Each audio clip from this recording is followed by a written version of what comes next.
me about this idea again? Yeah. So guys in my capital group, I was talking about doing well, I mentioned that I wanted my own cigar and alcohol company. Mm-hmm. So yeah, so I at one point I was going to actually create the company, but I didn't know the name. But I was like, well, I want to be able. I need to get the logistics sort of figured out, like I kind of starting out and that sort of thing. So, Well, you do know that I am technically a cigar aficionada, right? no way. Yeah, I used to actually work for a company called Cigar International, like many moons ago. Um, so So I you're the know a little expert. bit about cigars. um, so I mean, is the only thing holding you back right now a name? Yeah, well, the name and just the How logistics. to get started? Do you go? Do you make your own cigar? Do you like basically look at cigars that fit your sort of like personality and you sort of marketing those? Like, what's that process look like? You know, basically, I guess from a getting ultimately, you want to ultimately have your own like actual cigar ultimately, right? But you got to start from Right. that perspective to catch wave, and I mean, in order, so the same would be like for alcohol, I would think. I mean, as well. So Yes. So this is actually something I've researched and looked into. So we had a client who was having a really grand event, and so we were looking into that because we didn't want to just like place labels on existing cigars, and we were going to like consider the like full version. So there's a couple of ways to go about it. The easiest way is honestly to test and try out cigars that you know and love that do offer production, or to actually start developing like your own company, if you will, and basically picking out the tobacco and stuff like that. So the good news is whichever way you'd like to start the journey, I'm actually quite familiar with the process and like what goes into it. So I think though, just because you're getting your feet wet in this and trying to see if it's going to be something you'd want to do over the long term, I think that you can start out with getting a small batch produced, making sure that you like it and something that you would enjoy, and then moving forward, depending on the response, then we can discuss actually, having a place where only your cigars are produced, which would be amazing. So so I think that's where we get started. Now, when I think of you, and I think of, some of the sayings that both you and I use on a regular basis, I can't help but be drawn to something involving money, right? Um, yeah, we use the whole cash flow is king, and who's got my money, but and then I'm Latina, so I think dinero is is perfect.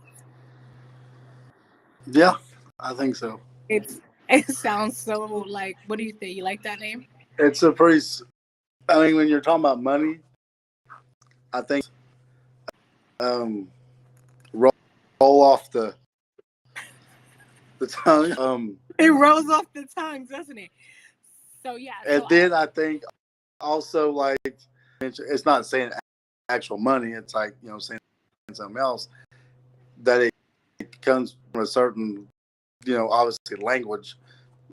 I'm gonna get I'm assuming or whatever. So into like some of these different parts of the world that I have gone into. So I think it would be pretty good. So Yeah. And I mean, considering that when most people could think of cigars, they think of what? Cuba. So, Yeah, Cuba. yeah. Right. So I think having a The, cigar company, something Latin. I think I mean, absolutely. usually Latin America. So I feel like it kind of it's sexy, sounds sexy, dinero. It's related to money. Most of the people who are probably going to partake in these, are in some sort of business or finance. So I think it's so appropriate. And that are like dinero. It's just, it's it.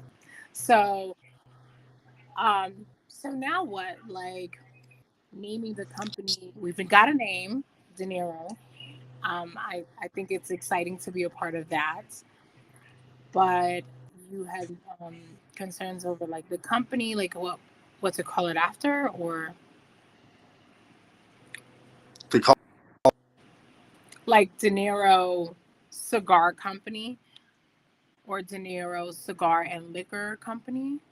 yeah, yeah, one of the two, or I'm talking about obviously right now we're talking about cigars, but like I think the the interest was also alcohol. So I mean that could be a separate business, Right. you know, dinero, vodka, and scotch, or like something or whatever. I don't have a problem with them being separate companies. I think I like keeping things kind of with a narrow focus. Aim in the business needs to be a reflection of what is, I think, in a lot of situations. So, I mean, not that that always has. That's kind of the way I see things, or whatever. So, um, cigars or something like that um, would be. I mean, I don't think like just a narrow, cigars and tobacco, because I think cigars, because you're not trying to make tobacco, right? I Right. mean, I don't think, you know, you know, And I feel cigar is very specific. So when I hear because I want tobacco, my, I mean, and maybe this effort is because ultimately I want my own lighter, whatever. all having to do with the lighter. So I mean, yeah, the whole thing behind it, um, but yeah, that's kind of what we had. It's been in the been discussions or whatever.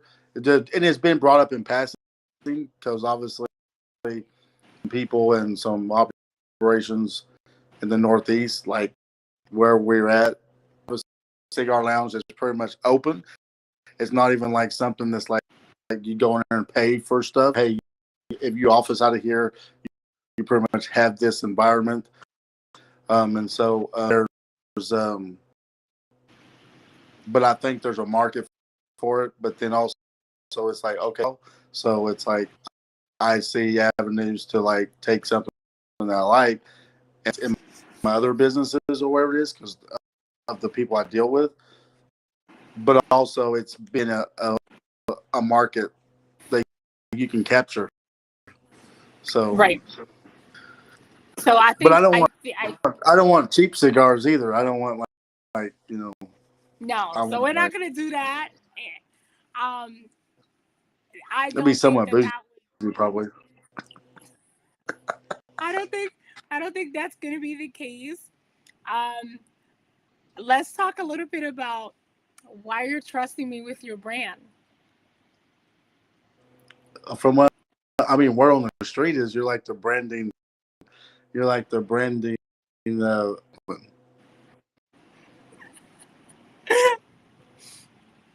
The branding what? a whisperer. The brand's whisperer.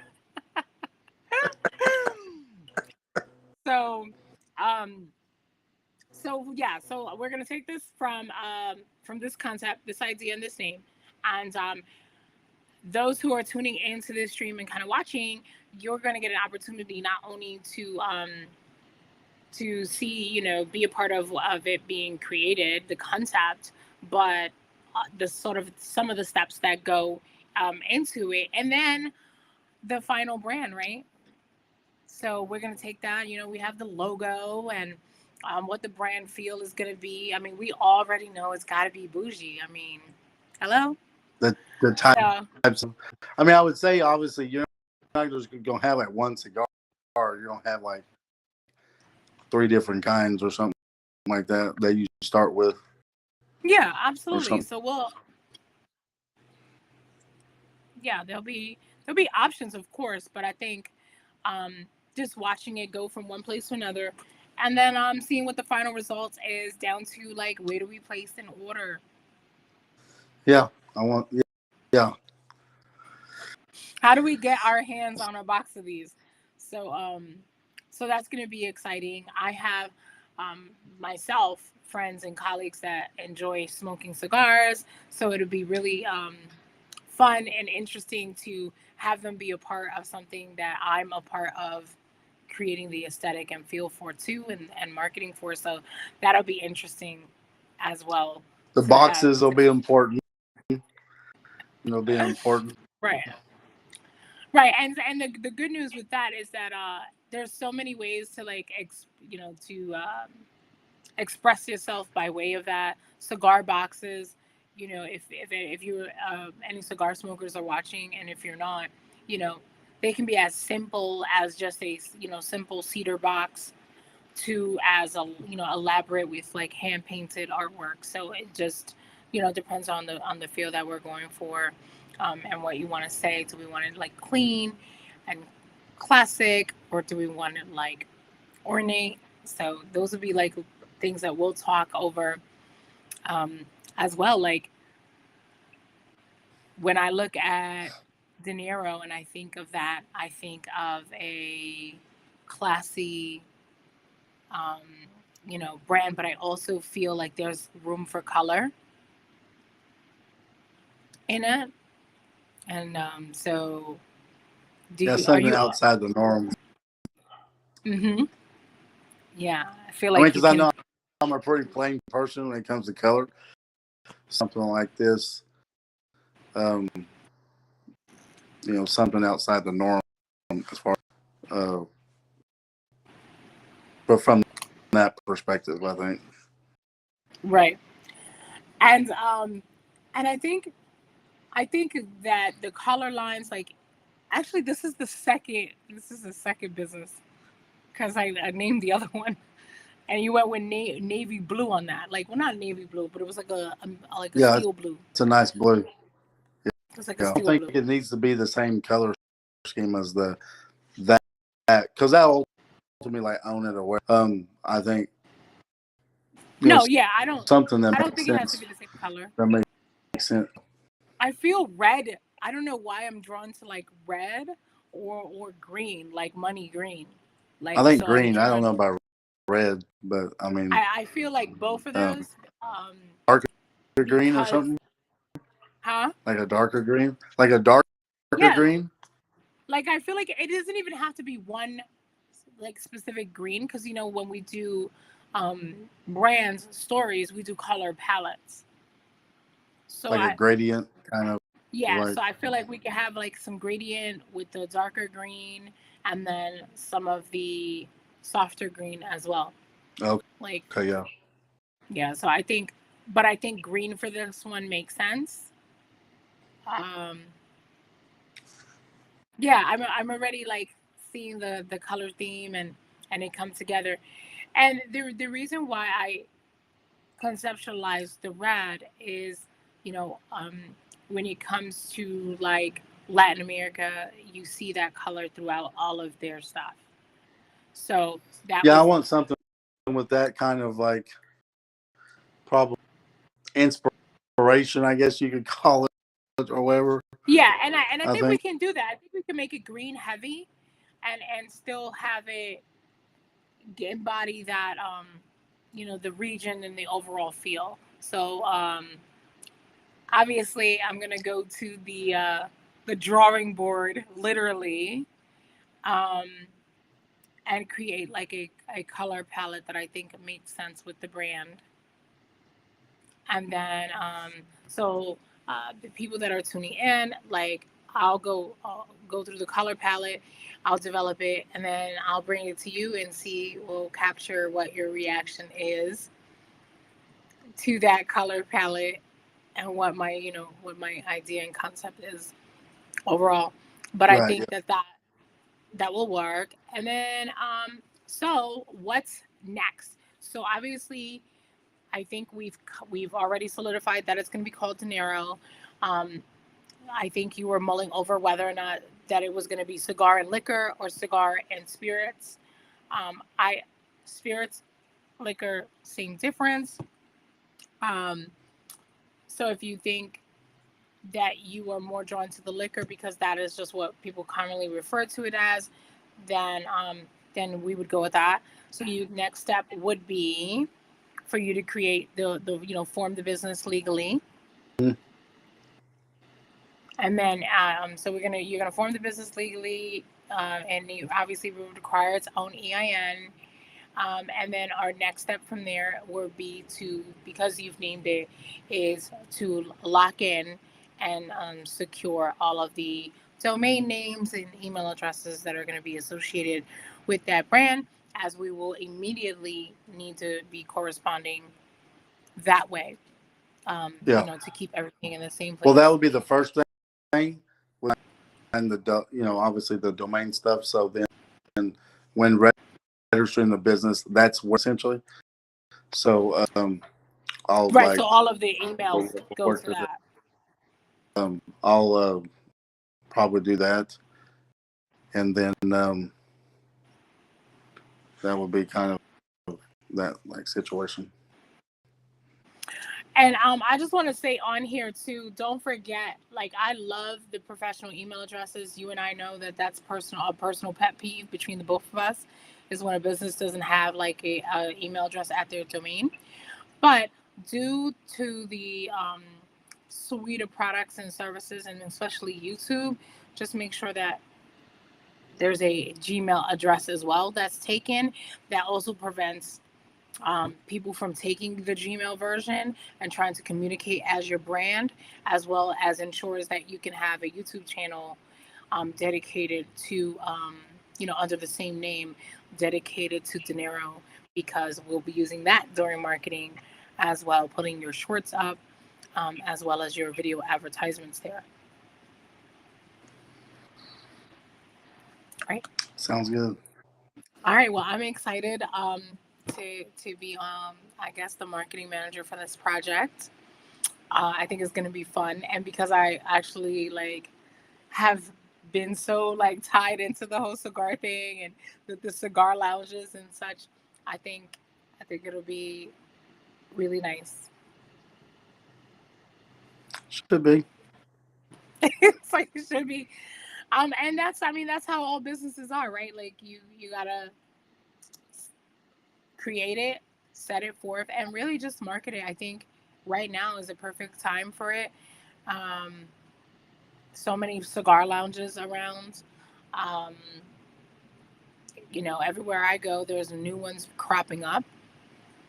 In Philadelphia, there's like what, in this whole region, there's like 35 cigar lounges. Hell So, yeah. yeah, I mean, there's only like a couple of spots that I think are cool, but there's a bunch of them everywhere, and I think that will be great. Even as if you just stay as a private distributor, and they're only available through you, initially, and then kind of branch out into the smaller, more exclusive cigar lounges. You know me. It's got to be. That's where I want to go. That's where I don't want you to be able to find this stuff at Target. Oh, Lord Jesus. We don't want it in the checkout line. Ay, jai, jai. It's like you black and mild and switch to sweet. I cannot.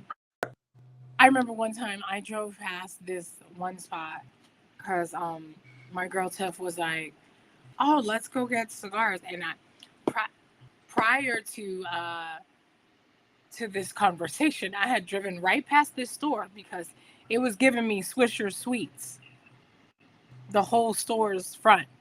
was giving me that vibe.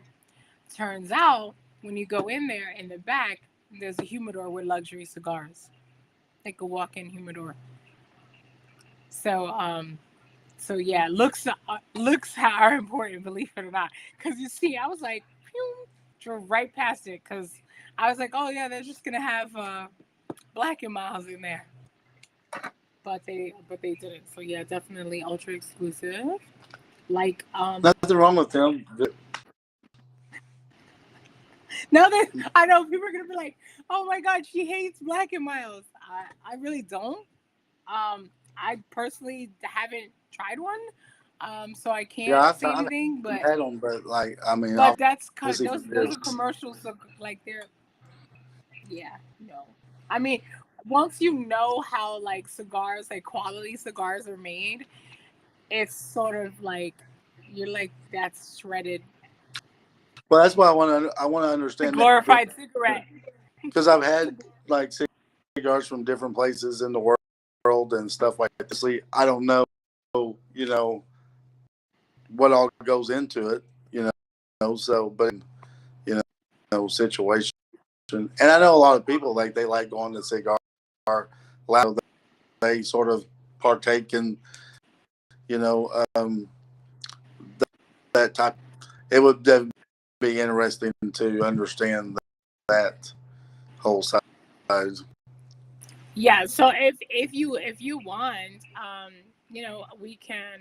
I mean, this is the beginning of it, and we can do a separate um like stream and video where We we kind of mastermind.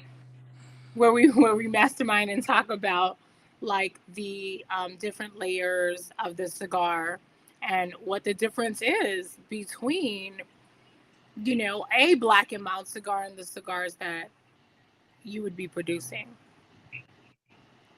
Yeah. So that people can understand what the difference is. Like, I'm not throwing shade to those cigars, but they're just not the same, and um, Right. Yeah. Yeah.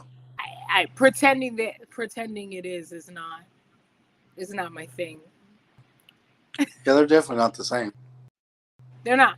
So like, it's no shade to anyone who enjoys them. That's cool, but it's if you put that against Romeo and Julieta vintage, like, it'll be apples and oranges, you know. So and I think sometimes too people think that if a cigar is like flavored or what have you, that it can mean that it's not good. But you have brands that have infused cigars, and that's different than a flavored cigar. Right. Yeah. Yeah.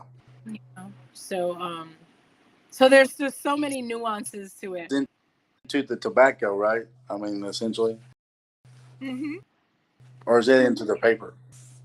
Like, no, so it doesn't go into the, like, it goes into the actual tobacco that is used to be Oh, filler, yeah. basically, that fills the cigar.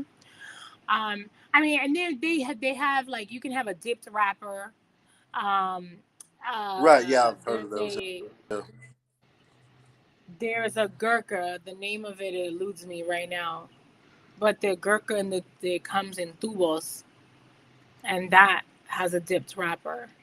So yeah, so you can have wrapped, you can have infused, you can have flavored. So there's just there's different ways of producing it. Um, and then there's the different countries. So when the tobacco comes from different areas, that can affect the flavor of the cigar. They're wrapped in different type of wrappers. So um, well, what I'll do is we will educate um, and talk about that on the next stream. Sounds like a plan. All right. Well, everyone who's watching, I am Crystal Carmen, and I am here with Justin Dean, who is as of today, I guess, is the CEO of Tenero Cigar and Liquor, and I am now the marketing manager for this business. And so we're gonna build a brand together. Thank you, Justin, for letting us into the behind the scenes of the production of this brand. You're welcome. Bye.